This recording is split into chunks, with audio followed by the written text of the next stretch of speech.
अरे मी अमर झालो. एनर्जीचं दुसरं नाव म्हणजे दिलीप प्रभावळकर. नुकताच त्यांचा दशावतार हा सिनेमा रिलीज झाला आणि तेव्हापासून ते खऱ्या अर्थाने प्रत्येक मराठी माणसालाच काय तर अख्ख्या जगाला कळले की व्हर्सॅलिटी काय असावी ते या माणसाकडून शिकायला हवं. त्यांनी त्यांच्या करिअरची सुरुवात बालनाटकातून केली. त्यांचं पहिलं मोठं काम होतं विजय तेंडुलकर लिखित लोभ असावा ही विनंती. त्यानंतर ते थांबलेच नाही. वासूची सासू, संध्या छाया, नातीगोती, जावई माझा भला यांसारख्या नाटकातून कधी त्यांनी प्रेक्षकांना हसवलं तर कधी रडवलं.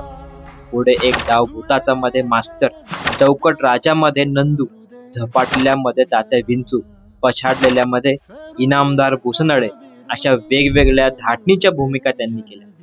फक्त मराठीच नाही तर हिंदीत लगे रहो मुन्नाभाई मध्ये त्यांनी महात्मा गांधी यांचा रोल साकारला.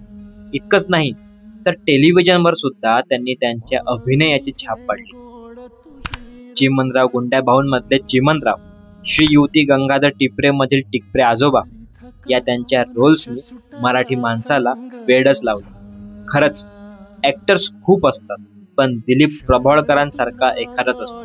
त्यामुळे यंदा दिलीप प्रभावळकर यांना पद्मश्री फिक्स करून टाकायला हवा. याबद्दल तुम्हाला काय वाटतं कमेंट बॉक्समध्ये नक्की सांगा आणि व्हिडिओ आवडल्यास सबस्क्राईब नक्की करा. धन्यवाद.